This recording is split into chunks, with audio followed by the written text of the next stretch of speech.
Good afternoon, everybody. To begin, let us acknowledge that Queens is situated on traditional Anishinaabe and Haudenosaunee territory. We're grateful to be able to live, learn, and play on these lands. My name is Jack Sullivan, and I'm a student in the MPA program here at the School of Policy Studies. I'd like to welcome you all to our speaker series event and extend a special welcome to our professional MPA students. As you can undoubtedly tell, I'm not Dr. Walker. We're trying something new this year, where each week a student will be the host and moderator of the Policy Speaker Series. As a student representative on the Visitors Committee, I'm happy to be the guinea pig for this project. Another new addition to the Policy Speaker Series is the use of Slido to ask questions of our speaker. I'll go over this more after Bob finishes his presentation, but we'll take questions from both the audience and from Slido, and you can pose these questions during the lecture and during the question period by going to slido.com and entering the code SPS. It's now my pleasure to introduce Adjunct Professor Bob Watts. Bob Watts has been involved in many major Indigenous issues over the last 20 years and led the process to establish Canada's Truth and Reconciliation Commission. Mr. Watts was also the interim executive director of the commission and helped negotiate the historic Indian Residential School Settlement Agreement.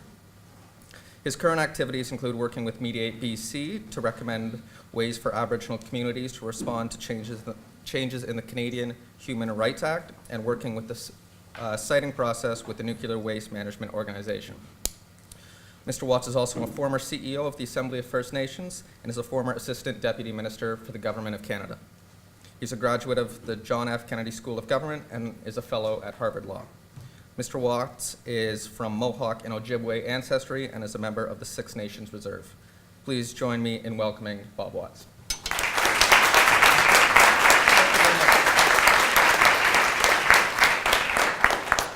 Thank you very much for that really splendid introduction. Sego, Bujo, Ani, Kenoshawa, Magazine Indigenous Makwadodam. My name is Bob Watts, also known as Tall Pine, and I'm from the Bear Clan, and I'm really happy to see all of you here. I want to also recognize the Indigenous territory that we're in, and to thank those Indigenous peoples, in particular our neighbors, Mohawks of the Bay of Quinte, for allowing us into their territory. This idea of protocol, I really like that we're doing this. I see the Premier do it, I see the Prime Minister do it.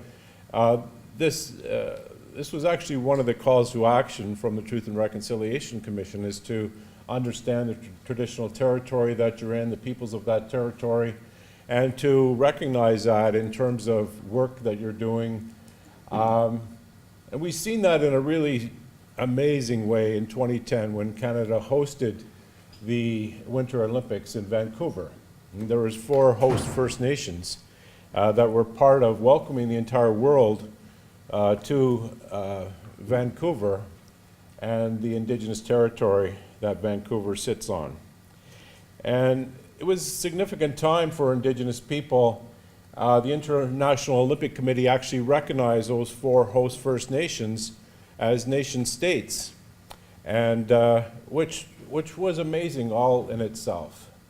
And we've seen dancers, Indigenous dancers from all across Canada line up there, and the athletes streamed into BC Place to be welcomed by the host First Nations, by Canada, and by those dancers. And it was a significant time for Indigenous people, both here in Canada and all around the world. My wife and I sat at home and watched this on TV. One of our daughters and one of our grandsons were dancers welcoming the world, and we cried like babies watching that. And in some ways, I think, we've gone through this period of heading sort of backwards as a country in terms of recognition of Indigenous people and the contribution of Indigenous people to this country.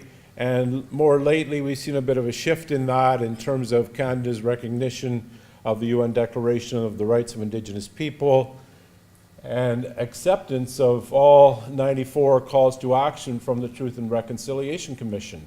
We've seen the mandate letters that the Prime Minister gave to each and every Minister of the Crown, and inserting into those mandate letters his view that the most important relationship that we have in this country is a relationship between Canada and the Indigenous peoples of Canada, and calling upon those ministers and their departments to work towards reconciliation and implementation of those 92 calls to action. And I think it's significant that they were called calls to action and not merely recommendations. There's expectation that things were going to move.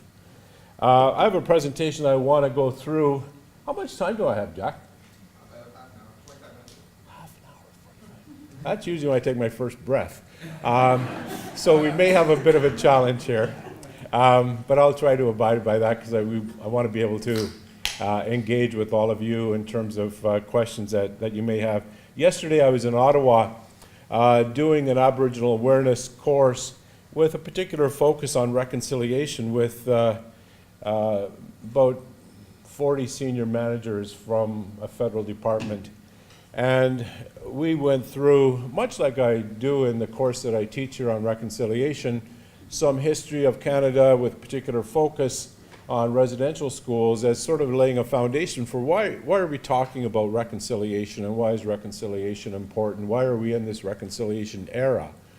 And what does it mean in terms of how we need to change some of our thinking and some of our behavior, some of our attitudes, and more importantly, I think some of our laws with respect to Indigenous peoples in this country. So I'm there with, like I say, a number of senior bureaucrats. We go through this.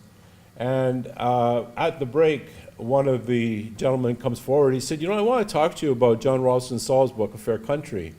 And he said some questions about that. And I said, he told me his question. I said, why don't you just hold that question until we come back after break, because I think it would be great for everybody to hear your question, not just me, and we'll get a chance to respond to that and engage the rest of the group.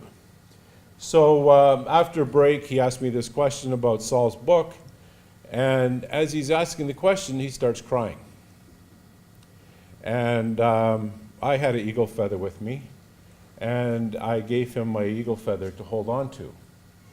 And as soon as he holds on to it, he starts to smile. He says, this thing really works. Where do I get one? So he didn't listen to the front part of my presentation about how significant eagle feathers were, I guess, but nevertheless, the power that eagle feather represented and carried was significant, and I think it was a learning moment for everybody. And after I responded to his question about Saul's book, another gentleman stands up and starts to talk about how significant it was for his family, for his daughter to wear orange shirt to school in recognition of survivors of residential school, and what that meant to him and to his, and he starts crying. So I look at the guy who's now got my eagle feather, and I point with my lips over to this other fella. Give him that feather. He didn't understand pointing with lips. And in our culture, it's impolite to point with fingers. So I just said, can you give him that eagle feather? And he did. And it was pretty much the same reaction in terms of the immediate sort of healing power of that feather with those folks. And I think when we talk about reconciliation, I think it was an important lesson for everybody there that reconciliation is a two-way street, that recognition isn't, as the TRC said, it's not an Indigenous problem, it's a Canadian problem. And I really think that it probably could have been worded a bit different, because I really think about it as an opportunity. That bringing together different worldviews to focus on how can we make this country a better country for our future generations, I think is really the big question that confronts us in terms of reconciliation. And I think that what I witnessed there yesterday was folks recognizing that Indigenous people really have something to bring to the table in terms of healing, in terms of philosophy, in terms of law, in terms of ways of thinking about how we do development, that we can do that in a way that's mindful and respectful of the country that we live in and the land that we work on. So with that, I want to talk a little bit about some of the work that I'm doing and thinking that I've been doing in terms of this question of social license in Canada, and how every major project in Canada, perhaps every project in Canada that looks to do any sort of resource development, is facing a different set of opportunities and challenges than it did a few years ago. There we go. So a number of things are at play all at the same time, which kind of makes things really exciting, I think. We have the SIA Act is undergoing changes. The expert panel provided advice to the government on how we can change SIA to what SIA 2018 may look like. The government's responded back, and there's some things in there that I think are really exciting from an Indigenous perspective in terms of ideas about the application of Indigenous law to environmental assessment. Certainly the adoption of Indigenous principles and values in terms of what assessment might look like to this, the involvement of Indigenous people on environmental assessment panels, and significantly the opportunity to bring Indigenous law to bear on environmental assessment. So a number of things going there. Some of this flows from the UN Declaration on the Rights of Indigenous People, which basically says, I mean, there's a number of important sections, but one that talks about development basically says no development should happen in Indigenous traditional territory without the free, prior, and informed consent of Indigenous peoples. So it's a pretty high standard. The whole world is, sort of thinking through what does this mean. We can sort of figure out what does free mean in terms of involvement, what does informed mean, what does prior mean. The whole question of consent, I think, is going to be a tough one for the world to think through, and Canada in particular. The expert panel had this idea about collaborative consent. Is consent the same thing as a veto? Are they two sides of the same coin? Or is it right to consent, but your consent, even if it's withheld, may mean nothing? It just means that you withheld your consent and things will go ahead in any event, much like the current situation that we're in terms of the duty on the Crown to consult with and to accommodate Indigenous people in terms of any impact on Aboriginal and treaty rights from a development. So that's the standard that we're working with in Canada right now, this idea of the need to consult and the need to accommodate. So we have this work being done through SIA. We have the UN Declaration on the Rights of Indigenous People. Like I say, one of the centerpieces of that is free, prior, and informed consent. And although, even with Canada saying that they're going to embrace it without reservation and to implement the UN Declaration, other countries have said that, no one has, from my understanding, has really made it part of their own law to say that we're going to be held to account in terms of our own federal system to the idea of free, prior, and informed consent. There's a private member's bill right now before Parliament that calls upon Canada to do that. Whether or not that private member's bill will survive or not is a question. I understand the Department of Justice is also looking at its own legislation in terms of how the UN Declaration on the Rights of Indigenous People might be implemented in Canada. And of course, in Canada, we have 6 ministers that were asked to take a look at a number of pieces of federal legislation to ensure that those pieces of legislation align with what we know about Section 35 of the Constitution, which protects Aboriginal and treaty rights, and evolving case law in Canada. I mean, the Supreme Court has made a number of significant decisions, and I think it's clear that a lot of federal legislation doesn't align very well with those Supreme Court decisions. So this need to align federal law with what the Supreme Court has been telling us is important. So sort of another piece of the puzzle in terms of the landscape that we're moving towards. When you talk to lawyers, I think both federally and provincially with either Office of the Attorney General or Department of Justice, I think folks sort of take it for granted that within the next 10 years, in terms of most development in Canada, we're heading towards something that looks like consent. that Indigenous consent is going to be required before any major development happens that might impact on Aboriginal and treaty rights. And that's just the way things are going, so it's time to start preparing ourselves for that eventuality. So FPIC, I think it's important to sort of understand what it means and where it potentially is taking the world to. It's not new. It's been part of human rights discussions through the United Nations for some time. Part of what the UN Declaration of the Rights of Indigenous People did was it took a number of important UN documents with respect to human rights and said that they apply to Indigenous people.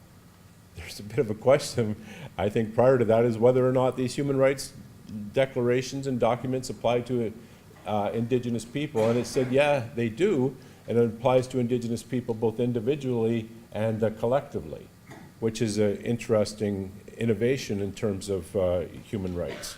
So a number of safeguards, this right to say yes or to say no, and what that right means in terms of whether or not development will actually go ahead or not, I think is like one of the big questions that we're going to need to sort through, and the world's going to sort through. So this idea, as I said, it's questions that Indigenous people are going to have to sort through in terms of the implementation of this right is sort of what level of consent is required within a community to mean consent. Does it mean unanimity? Does it mean community members that live in the community or on the land, or does it mean community members, say you at Tynalega First Nation just down the road and you have members that live in Vancouver or live in San Diego or somewhere else in the world? Is there consent required? So there's a lot of things that our own communities are going to have to sort through in terms of understanding what consent means and what mechanisms we need to have in place to sort through consent. Folks think about UNDRIP and FPIC in particular as these semi-concentric circles, but really starting with free, which means that people shouldn't be coerced into participation in any sort of development. They should be able to come to it of their own free will, that it should happen prior. And we've been told that a number of times over the years by many Indigenous leaders in this country, is to engage early and engage often. Don't wait till your project is already designed and ready to be implemented and come and talk to Indigenous people about the potential impact of that project. Get out there early and engage, and perhaps there's an opportunity to bring Indigenous knowledge to bear on your project that it might actually make your project better. And the likelihood of getting support from Indigenous communities, if you're out there early talking to folks, is far greater than waiting until the end of the day. And if money's at stake and you have venture capitalists that are behind you and you're going out at the end of the day to try to get somebody on board or partner with somebody or figure out an equity interest with somebody, that's way too late. And folks aren't going to be happy with you in terms of how they're investing in you. Informed is, I think, a really important part, and becomes one of the areas that I think has a bit of controversy associated with it. A lot of people end up making decisions sort of, well, this doesn't feel right to me, or I don't want to participate in this. What FPIC says is that you have an obligation as part of a decision-making process to make yourself informed. Even with the duty to consult and accommodate, one of the things the Supreme Court said is that Indigenous communities should not just be engaged, they have to be engaged in terms of the potential impact of any development, but they have an obligation themselves to make themselves available to be consulted. So it's an interesting sort of shift in terms of thinking about how we're going to move forward. And then, of course, this larger question of consent and what it means is something that's going to be unfolding over a number of years. And there's all sorts of legal opinions out there on what consent means and the relationship between consent and veto. The Supreme Court weighed in on that yesterday in terms of the development in BC that talked about Aboriginal and treaty rights and saying that it's not a veto. The duty to consult does not equal a veto. And so that's, one point of view, and we'll see how that evolves over time. It's a pretty important point of view, but Yeah. Supreme Court has been known to contradict itself in later court cases. I think what's important, and this is, I think, significant in terms of development, is really distinguishing between who are rights holders and who are stakeholders. And oftentimes we even end up talking about Indigenous people as a stakeholder when they're rights holders, which means that there's a difference in terms of how we need to think about engaging Indigenous people in terms of their of being informed about any particular development that may be happening in their traditional territory. So another layer that we need to consider, and sort of this is sort of this shifting sand that we're talking about, is the calls to action from the Truth and Reconciliation Commission. So a number of calls to action on government, some on corporations, calling upon corporations to adopt the UN Declaration on the Rights of Indigenous People, certainly calling upon government to do that, and a number of systems changes and legal changes within federal and provincial governments that allow the expression of Indigenous rights to manifest themselves. This idea of development of a framework for reconciliation is a requirement for moving forward. And I think the federal government's kind of looking at all of these things kind of all at the same time, and it may not be readily apparent to the casual observer that things are actually happening with the calls to action. But in terms of folks that I've been talking to, there's things that are moving and things that are moving a little bit slower than folks might want. The bar has been raised significantly, I think, for Indigenous people in terms of expectations. When you have the Prime Minister saying that we're embracing all 94 calls to action from the Truth and Reconciliation Commission combined with the mandate letters, I think there's an expectation that there's going to be some significant changes happening that people are going to feel and realize in their own communities, and whether it's things to do with well-being or whether it's larger questions in terms of how we look at each other from a constitutional framework point of view, there's an expectation that there's going to be changes in all of those ways. I've been involved with some work being done out of the University of Ottawa on a project called Positive Energy. And it's looking at developments across this country, some that have already happened and are moving forward, and some that haven't happened. And so I've looked at it from a case study point of view. And I think this is important in terms of the folks here that are looking to be policymakers, whether it's with Indigenous governments, provincial, municipal, or federal governments, and some of the findings that they have. So here's some findings that they've come to, that local values are more important than interests. That local, and this is in particular that when we have a conversation about this is in the national interest, most local communities are saying, you know, what's important to us locally is more important than some of the national interest point of view or provincial interests. So if you're talking about how you situate a project, it becomes important to understand that. The importance of legacy issues, and we see this happening all over the country, is that work that's been done by either government or other corporations end up having impact on you, especially if it's been a negative legacy. If there's been positive legacies, there's good things to build on. But in a lot of cases, we're starting with a position of distrust. Information sharing matters, and in particular, who the information's coming from matters.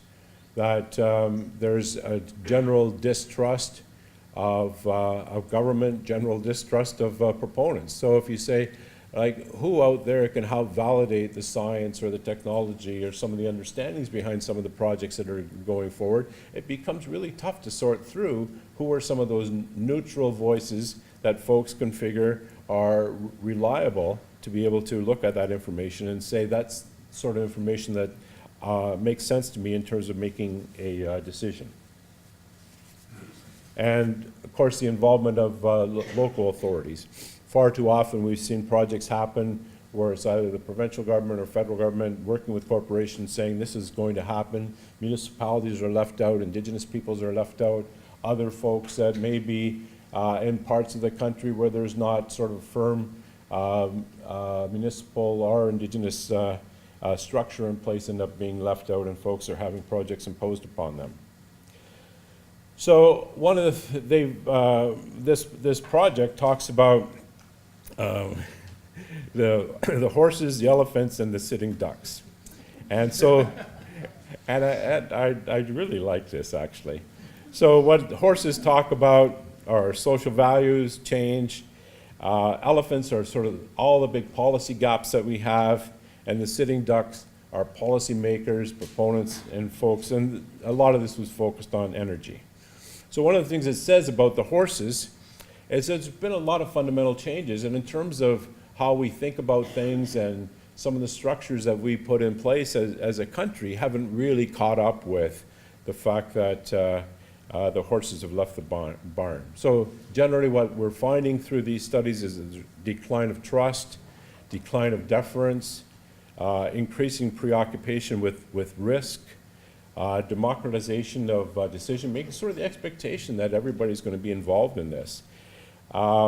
More of a shift from group values, even in small communities, to individual values, critique and distrust of big business and big projects, and some of the technological change and social media change that ends up impacting on every project. And what they end up saying through this is a lot of times you see things through social media. One of the things that the project found out was that when social media is being critical of a project, that it's not sort of social media that's creating that critique. Social media is amplifying the critique that's already there, which I think is really important in sort of understanding from a proponent or from a government point of view in terms of how you need to play in that world of social media. So the elephants, there are a lot of huge issues that are facing us as a country that we're not well prepared for from a policy or from a legislative point of view. Climate change being one, Indigenous concerns and reconciliation more generally in terms of where we're going as a country for reconciliation, and this idea of comprehensive or cumulative effects. And we're seeing that played out on some projects that are being sent back from government or from environmental assessment panels to say, go and take a look at the cumulative effects of this project. Because the idea that no project sort of stands on its own, and there's a need to understand both cumulative effects in terms of looking backwards, but potential cumulative effects looking forward in terms of other projects that may be happening in that area. And of course, the sitting ducks are those that are trying to move projects forward. Some of the underpinning in terms of things that mitigate against these folks moving forward is skepticism about government decision, lack of confidence in terms of the experts that are out there. Again, this is one of the things that's similar to what I had already talked about, less traction for appeals. When we appeal, well, this is in the national interest, that doesn't have a whole lot of traction out there for folks. And sort of this tension between participatory and representative democracy.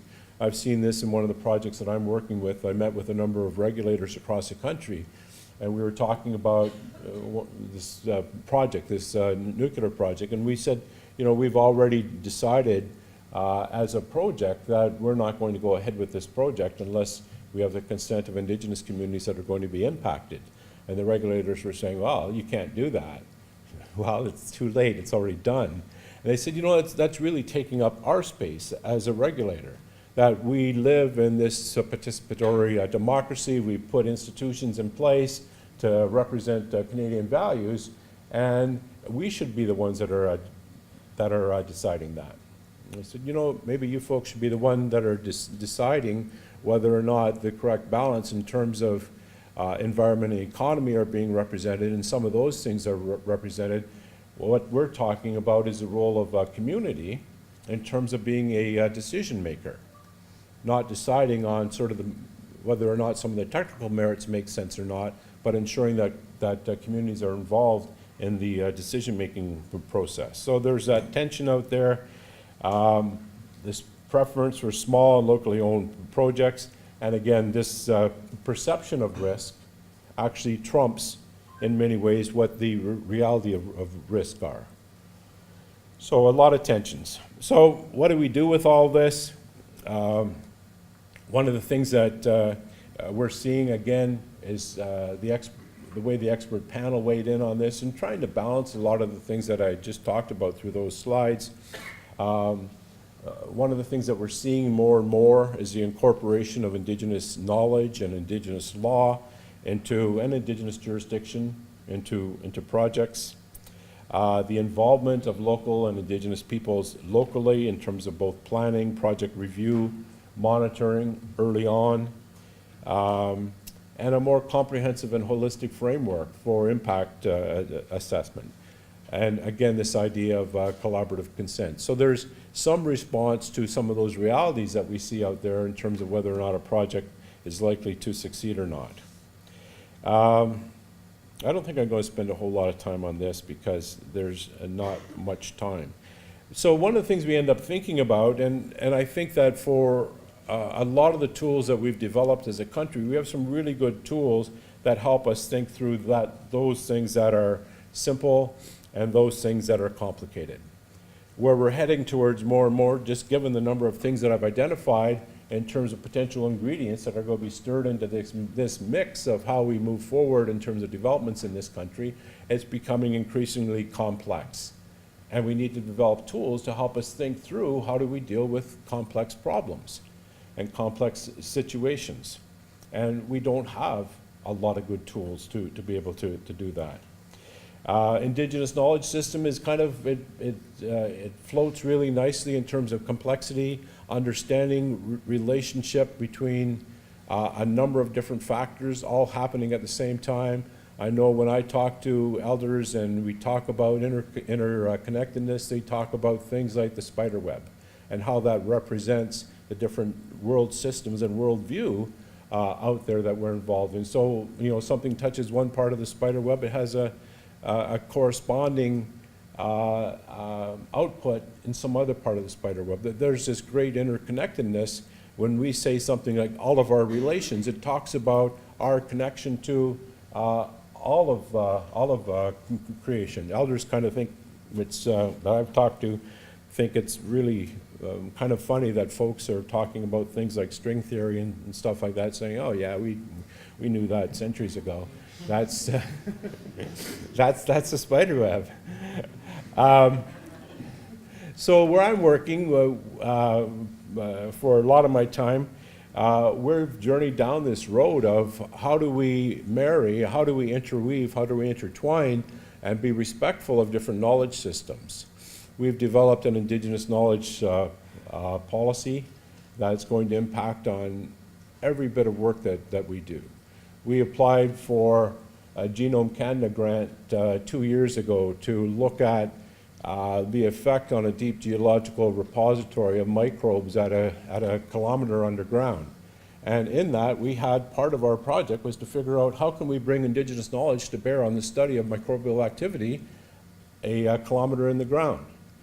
And Genome Canada turned us down, but they were fascinated with the idea that there's Indigenous science out there and Western science or Indigenous worldview and Western worldview that could be brought together, could be interwoven to make something better than the two first, in the first instance. We had huge debates about what even the term Western science, and some of the scientists that I work with thought it was kind of demeaning to say Western science and Indigenous knowledge and saying that science is science. And I said, you know, when I take a look at how science has embraced Indigenous knowledge, then I kind of question whether or not really science is science, because there doesn't seem to be a whole lot of embracing of Indigenous knowledge, Indigenous science all over the world in terms of what's accepted as science. So we have this policy. I'm not going to spend a whole lot of time on this, but one of the things that we've seen in terms of the work that we're doing is the importance of the production, and this goes back to the informed part and free and prior, the production of all of our number of our materials in Indigenous language, being responsive, I'm going to flip through a couple of these because I want to make sure we have time for questions.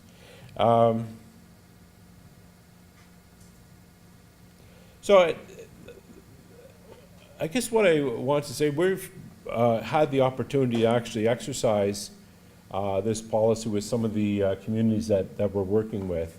And it's been everything from mapping in terms of traditional territory. So Indigenous groups that we're working with have an opportunity and are funded to be able to do a values map based on Indigenous knowledge and Indigenous activity in a particular area, and map that against other sort of environmental scans, geophysical scans, hydrology scans, a number of scans that end up helping to inform all of us in terms of what makes sense or what doesn't make sense in an area.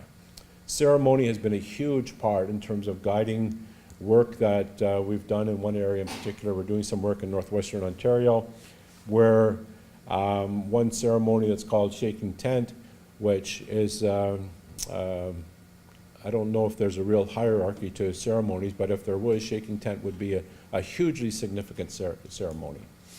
And this ceremony has told the community and told us a number of things that we need to do in order to be successful and in each step of our journey.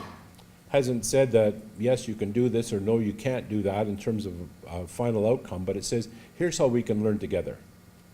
And one of the things that we needed to do early on was to make an offering to the spirits of the water. And had the opportunity to be part of that. And two main components that ceremony said had to be part of that was steel and copper, which, interestingly enough, were two really important components in terms of the design of our project. Copper being hugely significant in terms of a metal for Indigenous people in that part of Canada. And so people brought steel and copper to this ceremony, and this offering was made.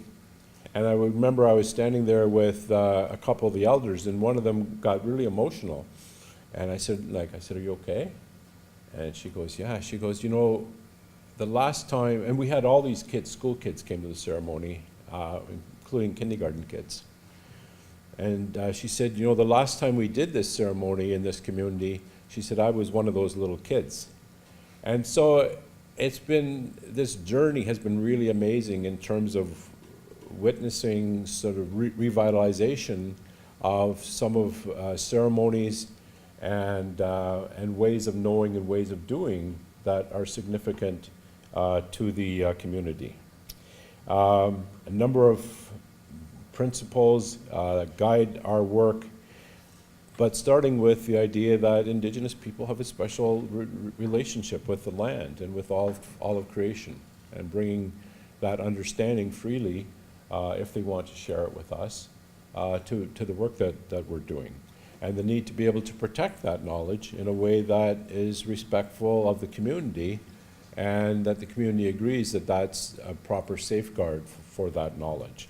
And so this could be everything from scientific knowledge to things where there are sacred places out there on the land that they don't want to have shown up on some map or become part of some document that goes into an environmental assessment policy, and we end up with folks desecrating some of those sacred areas or digging up graves or whatever. So that protection of knowledge becomes really, really important. The importance of putting systems in place and the recognition of community become really important. One of the things that we've seen, and this goes back to actually the prior and informed part, is this stuff takes time. And so, and there's sort of an Indigenous time to this, and there's a project time, and oftentimes they're not compatible. But there's a need to be able to work at the pace of the community. And this is actually what one of the elders told us: you can't rush a turtle. And so we've been mindful of that and respectful of that in terms of the way that we're proceeding. So this shift that's going on, that we're witnessing in terms of moving from complicated to complex, is going to call upon us to develop different ways of working together, to, I think, a reconciliation way, to find different ways of thinking about each other as Indigenous and non-Indigenous people in this country. We're going to have to put different systems, different rules, different regulations, different laws in place that honor that. Michaëlle Jean, when she was Governor General, she talked about reconciliation as a process as really a refounding of our nation. And in some ways, I think that that's part of the project that we're involved in, and we're just sort of at the cusp of that work. But that's really the project.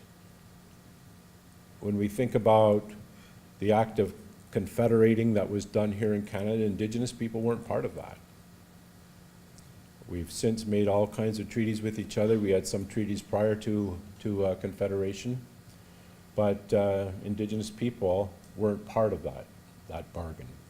So figuring out our relationship with each other in this country, I think, is part of this project of reconciliation. A number of keys to help think through this work that I think are really critical. And this is, I think, part of our collective journey as well in terms of reconciliation. One is understanding where we've come from and figuring out where we're moving forward. Two, the effects of colonialism on our relationship here in Canada, and how do we heal both as Indigenous communities and heal as a country to prepare us for moving forward. And I think that if there's one thing that gives me a lot of hope in terms of figuring out our way through this, is that if there's one thing that we all have in common as Indigenous and non-Indigenous people, is we all want a different or a better place, to leave this place better for our future generations. So I think that's really part of an important ingredient in terms of how do we move forward, is remembering those coming faces. Some Indigenous groups have 7-generation planning and 7-generation thinking, but thinking ahead those generations and those faces that are coming before us, Indigenous and non-Indigenous. And all of us living on this Turtle Island, and all of us needing to figure out a way of cooperating with each other and being respectful of each other. Being respectful of each other in terms of a two-world wampum point of view, that we're all in this river of life together. But part of that promise in that two-world wampum is that we're not going to impose ourselves on each other, that we're going to be respectful of each other. And I think part of that respect is figuring out sort of the very best in terms of Indigenous knowledge and Western knowledge and values and principles, and figuring out a way of weaving them together to braid a future that's much better for our children and our grandchildren. So there is a video that I was going to show, but I think I'll not do that, and I think I'll just stop now. We have about 15 minutes left. We want to have time for question and answer and for discussion amongst yourselves, so I think I'll just close at that